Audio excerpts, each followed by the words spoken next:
মেরু অঞ্চলের সবচেয়ে শক্তিশালী শিকারীর মুখোমুখি হতে কেমন লাগবে আপনার? কিংবা ধরুন আকাশে ডানা মেলায় একটি চিলের মতো উড়তে।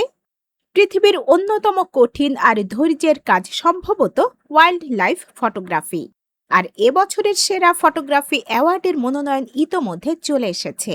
দ্য আর্ট অফ ফ্লাইং ছবিটি তুলেছেন ব্রিটিশ ফটোগ্রাফার জ্যাক ক্রকফোর্ড। ছবিটি প্রযুক্তির সঙ্গে প্রকৃতির সমন্বয়ের যেন নিবিড় উদাহরণ।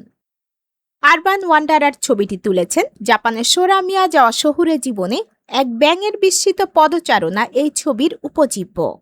লিফটেড টু দ্য সারফেস সগরের স্তন্যপায়ী জীবন নিয়ে ছবিটি তুলেছেন নরওয়ের চিত্রশিল্পী ভেগার্ড বির্ক জেল্যান্ড অ্যাসেন। বাইটিং ব্যাক অসাধারণ এই ছবিটি তুলেছেন ফ্রান্সের দুই photographer Andrew and Maccio Grammatico. Wings of darkness ব্রাজিলের শকুন আর অ্যালিগেটরের এই যুগলবন্দি উঠে এসেছে ব্রিটিশ ফটোগ্রাফার অ্যান্ডি পার্কিনসনের ক্যামেরায়। আই অব দ্য স্টর্ম ছবিটি তুলেছেন দক্ষিণ আফ্রিকার Dewald Trump. Flock of gold ছবিটি তুলেছেন হাঙ্গেরির বেন্সম্যাট। মিউচুয়াল ফ্রেন্ডস নামের ছবিটি তুলেছেন দক্ষিণ আফ্রিকার Ernest Potter. Up a tree without a squirrel নামের ছবিটি তুলেছেন মার্কিন photographer Allegra Hutton. Split second escape তুলেছেন জার্মান ফটোগ্রাফার জেন্স কুলম্যান।